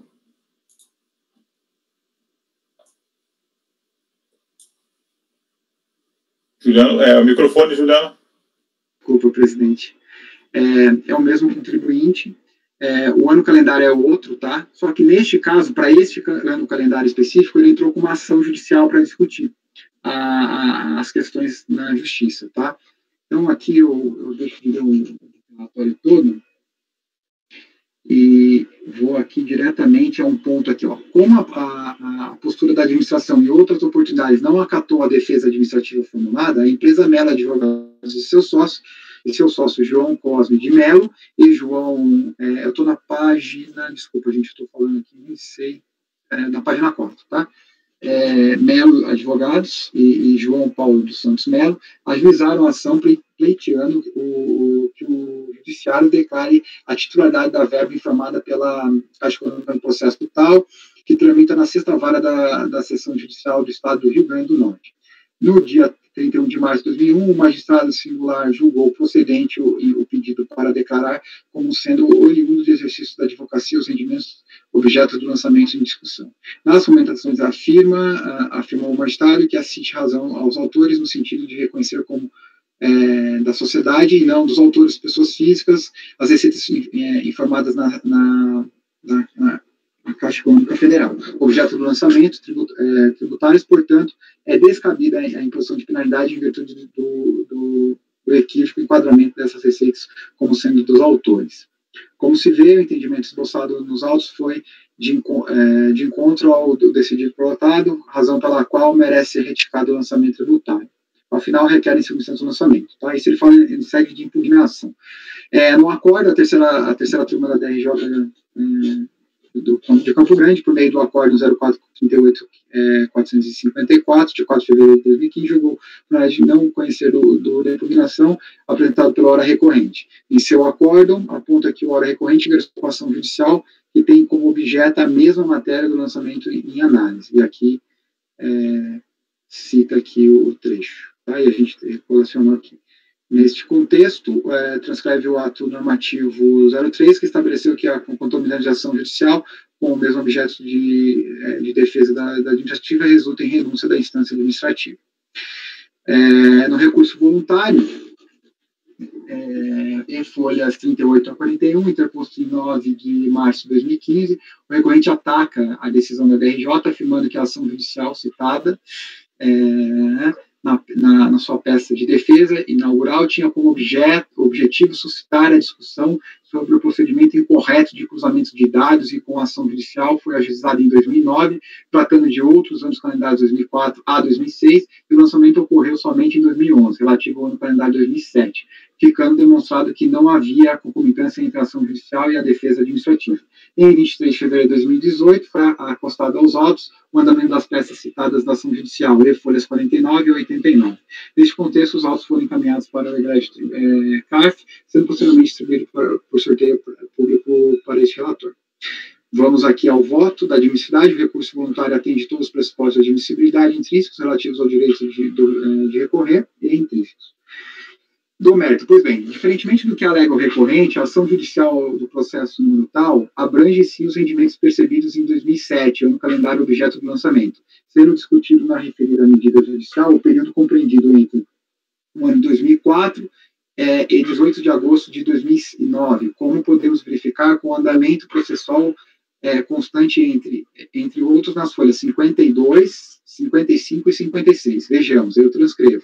Vou ler aqui a parte em negrito. Trata-se de embargos de declaração oposta contra o acordo que negou provimento ao recurso adesivo e deu provimento à apelação da Fazenda Nacional para reformar a sentença e reconhecer que os rendimentos referentes ao período compreendido entre 2004 e 2009, e 18 de agosto de 2009, pagos ao particular pela Caixa Econômica Federal por meio do RPF e de precatórios judiciais foram por aqueles recebidos na condição de pessoa física, razão pela qual, dada a verificação de omissão de receitas, não reconhece reparos ao lançamento tributários realizados pela autoridade fiscal.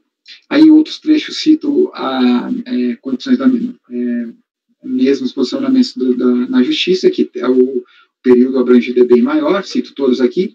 Está correto o acordo da DRJ e não reconhecer o recurso voluntário em concomitância com a ação judicial com a defesa administrativa fiscal federal, que discute o mesmo objeto. Ora, a propositura de ação judicial com o mesmo objeto de processo administrativo importa em renúncia a instâncias administrativas, conforme já simulado de conselho, súmula número 1, cujo inteiro teor segue abaixo. Sendo assim relatado, eu tenho que mudar lá, que ele não atende todos os pressupostos de admissibilidade, né? Na verdade, eu acho que eu errei. Né? Não, é exatamente isso. Desculpa, eu vou corrigir isso, tá, gente? Então, ele não atende.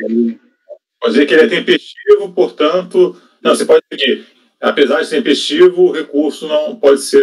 O seu conhecimento não pode ser admitido, por exemplo. Perfeito. Pode ser, vamos supor, perfeito. Vou mudar isso, porque senão fica incoerente o voto. Ante exposto, não conheço o recurso em razão da concomitância da ação judicial que discute o mesmo objeto da defesa administrativa. Esse é meu voto, presidente. Ok, eu fiquei com a dúvida seguinte, todas essas informações aqui que você está trazendo da ação judicial, né, que diz que é 2009, da petição, porque parece que ele acostou... Os andamentos. Oi? Ele acostou os andamentos. Estão nas folhas 55, essas citações que eu faço, estão nas folhas 55, 52, 55 e 56. Ele acostou coisas que fazem prova contra ele mesmo? Né? Tipo, não, é só fazendo assim, cuidado, né? Né? Não, mas eu peguei desses documentos, tá?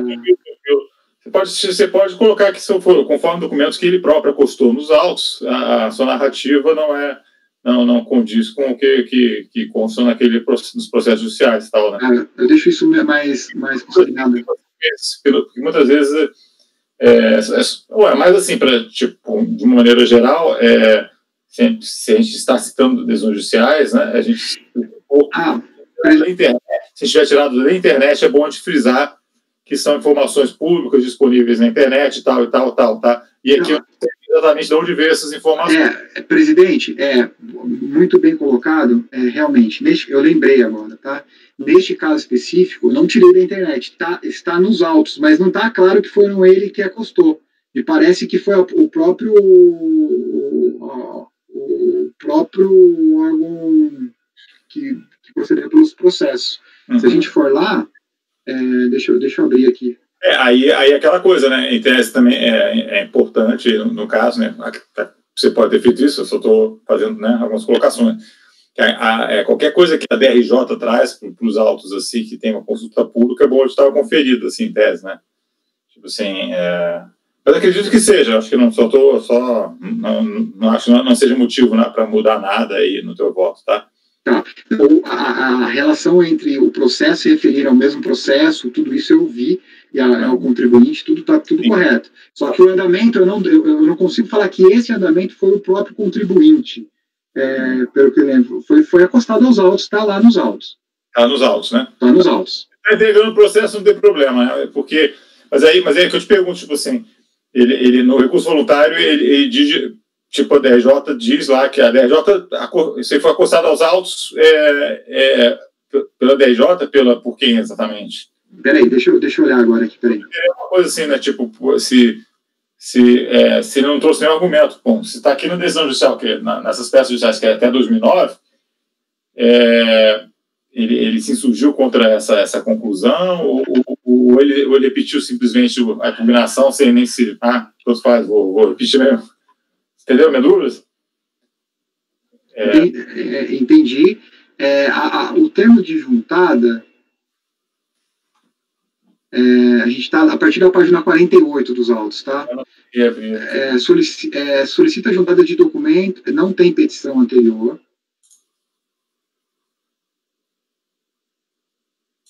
Não tem petição anterior, aí tem aqui, Ministério da Fazenda, termo de juntada, solicita a juntada dos documentos seguintes ao processo supracitado, decisão de peças judiciais. E aí tem aqui, termo de análise de solicitação de juntada de peças judiciais, em 23/2. A princípio foi ele, né? A princípio, mas eu não tenho uma petição dele.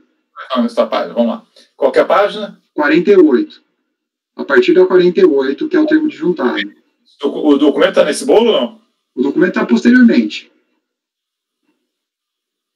Solicitação de juntada na 48. Aí vem aqui, termo de análise de solicitação de juntada. Eu não processei, não, peraí. A gente está no 171?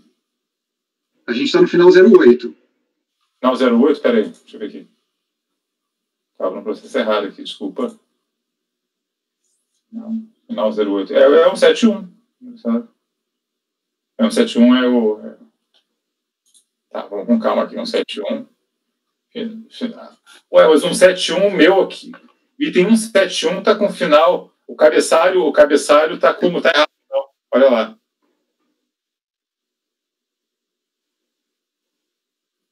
Deixa eu ver. 171 é final 08? O cabeçalho tá errado. Tem que mudar o número do processo aqui. Então tá. Então você está vendo 08. Eu estava vendo o 20, é por isso que eu não estava achando as peças. A gente está tratando de qual agora? 08 ou 20? O 08. Então dá uma consertada no cabeçalho aí, por favor, só para a gente falar a mesma linguagem. E aí agora vamos lá para o 08, então. Agora eu posso olhar as páginas. Vamos lá. Qual é a página, então, que está juntado esse aí? A 42, a 48. Começa na 48. Termo de juntada, depois Nós temos aqui o termo de análise de situação juntada. Foi posterior ao recurso mesmo, né? Foi posterior ao recurso, mas eu não tenho uma petição do próprio recorrente. A princípio foi ele, né? Mas a gente não pode afirmar. Eu não posso afirmar. Não, na dúvida não fala nada. Foi exatamente com o andamento do meu voto. Voluntário, ele disse que não engloba. E aí o que eu fiz? Eu bati o número do processo, do andamento, junto com o número citado por ele. É o mesmo, é a mesma coisa. A gente vê as partes. As partes são exatamente as mesmas.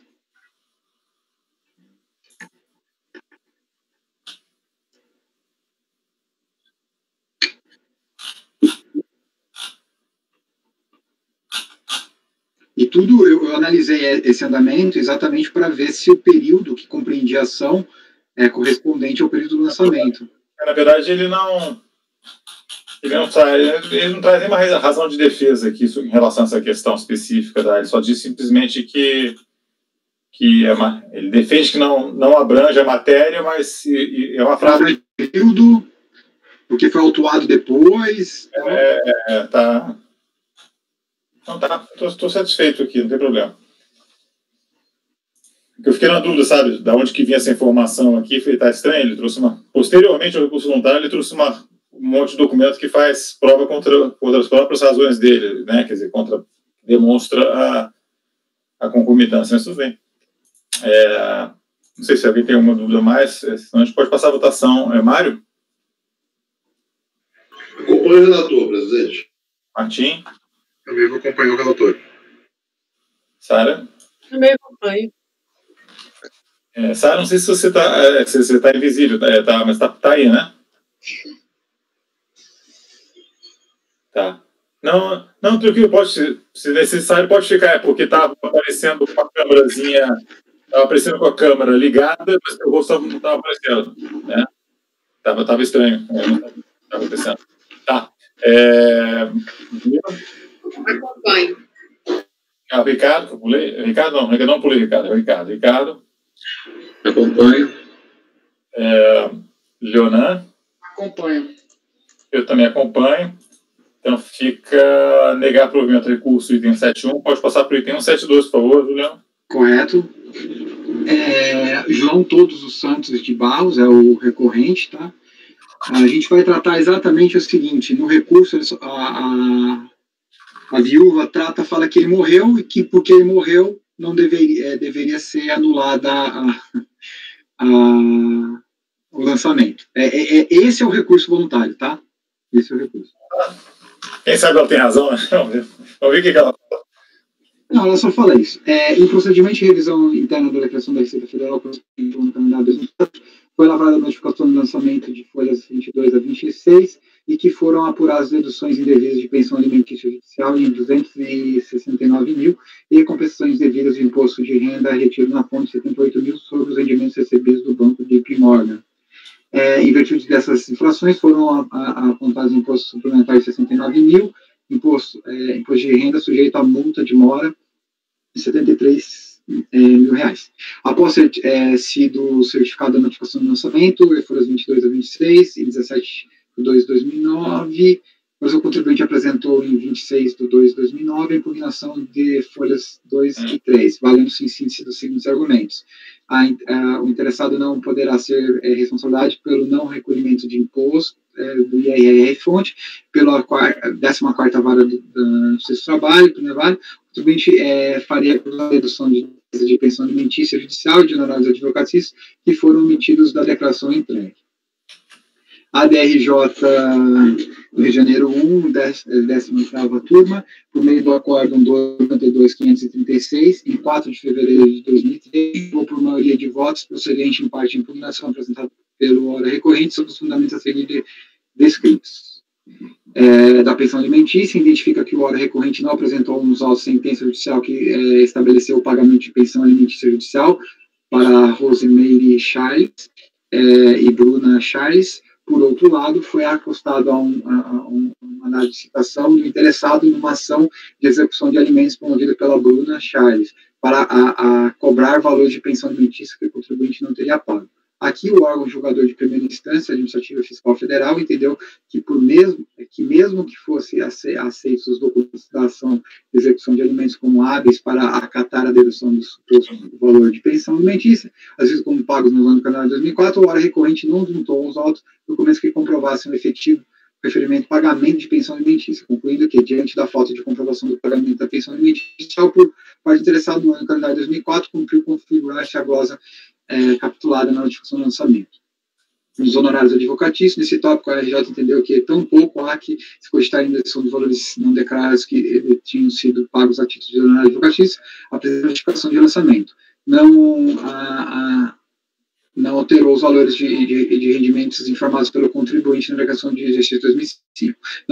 Não pode o presente instância julgadora incluir de ofício o valor de honorário de advocacia que o interessado não declarou, sob pena de que está ratificando a declaração de exercício anual para incluir novas deduções após o lançamento de ofício, procedimento levado pela fiscalização de regência. Da compensação do imposto de renda na fonte, a DRJ considerou o alvará judicial correlacionado a esses autos e folhas 40 e DARF de folhas 41, que atestam a retenção de recolhimento da importância de IRR foi declarado pelo hora recorrente, por isso haver razão hora recorrente havendo a compensação a título de 8 mil a título de IRR fonte. Por essas razões, explicitou a DRJ, julgou o procedimento em parte de impugnação apresentado pela hora recorrente, determinando a redução do imposto suplementar de 69 mil para 65, cálculo de multa de ofício e juros de mora regular, cancelando o valor de imposto de renda retido sujeito à multa de mora 73,8 mil. Então, considerou só o imposto de renda retido na fonte. No recurso voluntário, interposto em 9 de setembro de 2014, não há insurgência contra as conclusões da DRJ, havendo apenas uma manifestação da viúva da recorrente, alegando que o mesmo veio a óbito em 22 de maio de 2012, sem deixar bens, devolvendo a cópia do acórdão da DRJ e requerendo o cancelamento do lançamento. Esse é o recurso. O recurso voluntário atende a todas as propostas de admissibilidade. Na peça recursal, a única alegação é que o recorrente faleceu em 22 de maio de 2012, certidão de óbito e folha 59, que não deixou bens, sendo requerido o cancelamento do lançamento. Inicialmente, deve-se observar que a viúva do recorrente não questiona a validade do lançamento no seu mérito. Enfatiza-se que, em sua peça recursal, somente o fato de que a responsabilidade pelas infrações tributárias é do bicujo se findada em consommante. Pois bem, não há razão quanto a essa alegação, pois a viúva é responsável pelo lançamento e pelas infrações cometidas pelo decurso. Destaque-se que no auto de infração foi lavrado quando ainda estava vivo o decurso, notificação do lançamento de 17 de fevereiro de 2009, e folha 36, e o falecimento em 22 de maio de 2012. E folha 59. Em relação aos anos anteriores, anos de 2004. Portanto, as obrigações criadas naquele momento recaíram sobre decujos que, com o falecimento, foram transferidos para o seu espólio. Nesse sentido, vejamos o inciso 2º e 3º do artigo 131 e inciso 4º do artigo 134, ambos do Código Tributário Nacional, e cito eles aqui. O que se está apreciando é a validade de lançamento realizado contra o decujos, e não em relação aos seus sucessores, sendo o espólio responsável por ora esses compromissos e se encerrando a partilha, o responsável apenas pelo imposto devido pela pessoa falecida até aquela data, e do sucessor daquele título do decujos meeiros, limitando-se o montante dos bens e direitos a eles atribuídos. Deste modo, deve ser mantido o lançamento nos modos delimitados pela 18ª turma da DRJ do Rio de Janeiro, por meio do aportal, não havendo razão ao alegado pela viúva do recorrente em sua peça recursal. Voto ante o exposto, voto por negar provimento ao recurso. Esse é meu voto. Ok, só te perguntar uma coisa. Ele é a viúva, no caso, né? Ela disse que ela tem alguma base, ela disse que não recebeu nada de herança, ela tem alguma coisa nesse sentido, algum documento? Só uma alegação, assim. Ela alega e tem no atestado de óbito que ele não deixou bens, mas só isso. Porque o atestado de óbito é uma declaração também de um terceiro, né? Sim. Eu não consigo, pelos documentos que ela acostou, concluir que realmente não tinha bens, que não deixou espólio nenhum. Não dá para ter essa conclusão na minha avaliação, presidente. Sim. Parece assim que... Não sei se alguém tem alguma colocação para fazer, porque eu acho que eu já julguei isso aí, mas assim, muito tempo. aqui de pronto aí. Acho que o Mário, que, na verdade, ela vai responder até o limite de herança. Então, depois, né, que ocorrer lá, partilha e tal, o que ficar para o quinhão dela vai responder. A parcela que ela responde. Agora, evidentemente, se ela não recebe nada, não vai ter como responder por nada. Mas aí teria de estar muito claro que ela não tem nada. Eu nem sei se seria uma questão para a gente conhecer, né? Se seria mais a execução, me parece, lá da cobrança do tributo, ela ia chegar e mostrar que não tem nada. Eu partilho desse seu entendimento. Não me parece padecer de problemas, eu concordo contigo, né? Eu partilho do seu entendimento, que se for uma questão de não ter, cabe a execução da sentença. Mas eu acho que o Mário quer... me parece, mas vamos ver o Mário aí, talvez ele esteja mais a questões. Eu acho que seria o caso de não conhecimento do recurso, porque não é questão de mérito, não é questão preliminar, ela simplesmente solicita o cancelamento do débito, porque o CPF foi cancelado sem espólio e corroborado com normalmente a declaração de bens tem que constar lá da certidão de óbito e, se for o caso, na hora que vai fazer a escritura de cartório ou abrir o inventário, no processo de inventário. Nesse caso aí, ela já declarou que não tem bens nenhum, para mim, não conhecer o recurso, que ela não alega nada de nem mérito nem preliminar, ela só pede o cancelamento. Então, e eu acho que nem caberia a citação do 31 e 139, 134 do CTN, porque fala só pelo sucessor, qualquer título, não há sucessão, porque não há espólio. E a simplicidade de exigência do cumprimento da obrigação principal, responde solidário, pelos atos também não é, porque ela não é inventariante de nada, então ela não está praticando ato nenhum, né? Então, para mim, não conhecimento, seria caso de não conhecimento, isso que eu acho que seria mais apropriado para esse caso aí, porque ela não discute o lançamento, não discute nada, ela simplesmente comunica a morte e acha que cancelou o CPF, acabou, e no final vai dar isso mesmo. Como é que é o recurso voluntário dela aqui? Eu acho que um caminho possível, depende muito da forma como está regido o recurso voluntário, né, na verdade. Está na folha 57, ela só fala o seguinte, ó, também aqui. Devolver a cópia do acórdão e solicitar o cancelamento do débito, visto que o contribuinte teve seu CPF cancelado, sem espólio. Ela só devolveu, ela rejeitou o próprio acordo. Acho que ela não está nem apresentando recurso, apesar de ter sido recebido como recurso lá na unidade, não deveria nem ter sido encaminhado pelo CARF. Não, deixa eu só ver um pouquinho aqui. A gente está no 172, né? 172, presidente, 172. 172, a folha 57 é o recurso de traços, né? Eu acho que a impugnação ele estava vivo ainda. Deixa eu ver aqui se... Estava vivo na impugnação. Estava vivo na impugnação ali. Caminho aí. E eu sempre levo em consideração...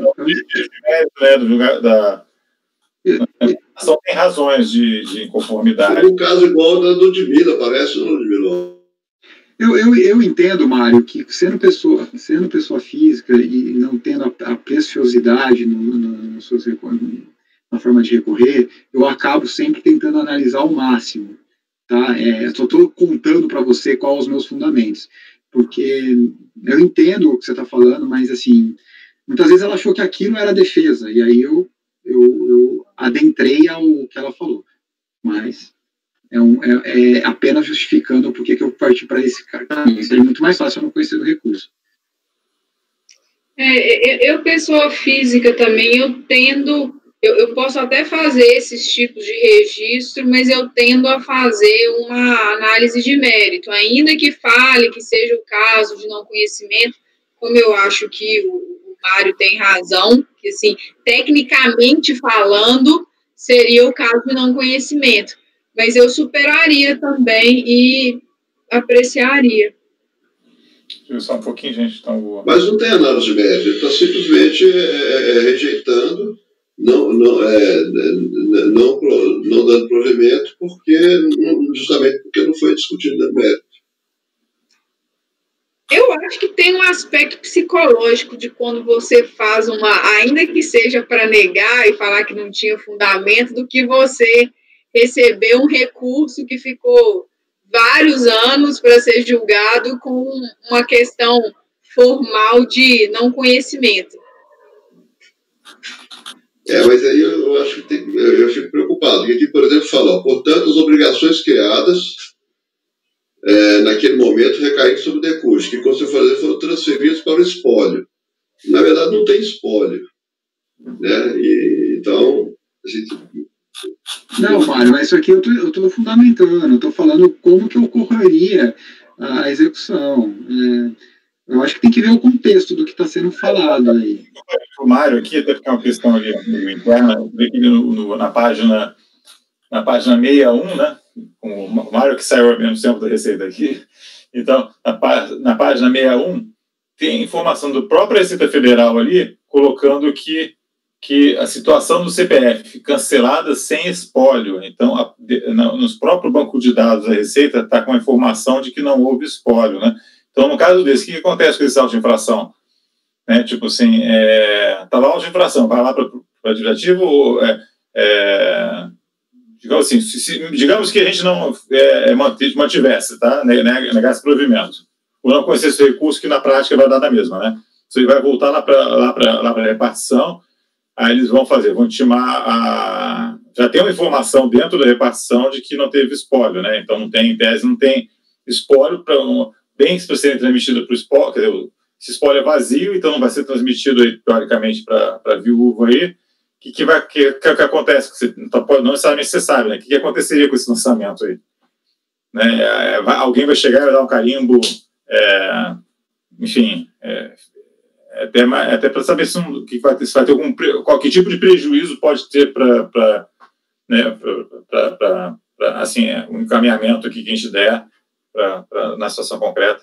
Por favor, se puder ajudar aí. Não conheço, realmente não tenho orientação, não lembro de como é que eu nunca trabalhei na administração tributária, propriamente, né, na área de administração, então não sei se tem alguma orientação, acredito que não tem, para te falar a verdade, ele deve ficar lá alguns anos e depois mandar arquivar, porque não tem de quem, não tem como executar, né?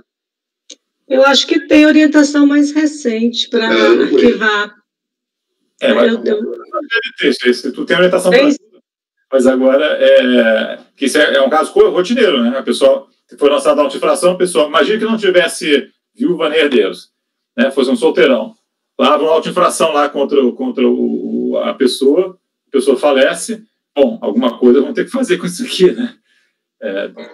Eu acho que no CIEF, pouco antes de eu sair, tinha uma nota já com a situação nova de cancelado sem espólio para você não inscrever em dívida ativa, para já arquivar o processo, porque não adianta inscrever, né, porque não tem como cobrar o débito se está sem espólio, mas depois eu vou até confirmar, mas eu acho que não cobra mais, não. Eu acho assim, primeiro, dar provimento, eu acho que não seria o caso, né, porque, na verdade, a gente não tem, o lançamento, isso aí a gente estaria fazendo mas não vai poder cobrar, bom, mas é uma questão que não diz respeito propriamente ao lançamento, o lançamento está correto, teve lá a pessoa lá, o decurso lá não cumpriu as obrigações tributárias, foi lançado nele e tal, pronto. Então, existe um lançamento. Né? Não teve pagamento, não teve extinção do crédito tributário sob forma nenhuma, então a gente não tem como dar provimento aqui, é complicado. Ela, no fundo, é o que ela quer, né? Ela quer que a gente cancele esse troço aí, mas não tem como, eu não vejo como, né? E agora, dentro da Receita, provavelmente vai ser, né, de alguma maneira, vai se dar um fim nisso aí, se realmente não existirem bens, né? Então, fica a dúvida, então, assim, de que se vai ser não conhecer ou se vai ser negar provimento. Fins práticos vai ser o mesmo, gente, assim, né? Na verdade, vai extinguir o processo de um jeito ou de outro aí, né? Enfim, por vocês aí. Então, o relator mantém o negar provimento? Eu mantenho minha posição, tá, presidente? Dessa vez eu vou manter minha posição. Eu acho que não é caso de não conhecer nesse caso. Eu acho que cabe sim a análise pelo menos, do que ela está alegando. A minha posição vai ser essa. Tá. Deixa eu só ver uma coisinha só na tua argumentação.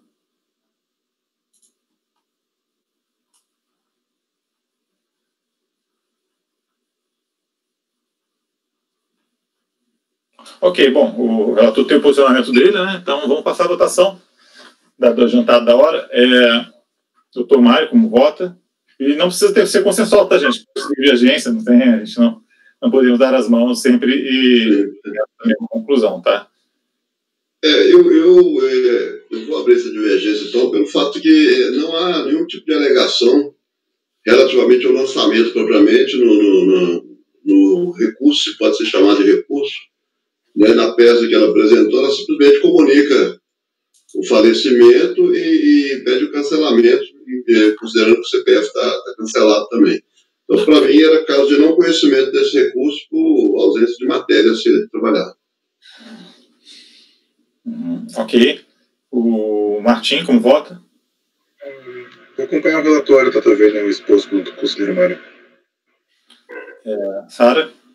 Acompanho o relator. Ludmila? Eu também vou acompanhar a relatoria. Ricardo? Acompanho o relator. Leonan? Vou acompanhar o Mário. Eu vou acompanhar o relator. Sim.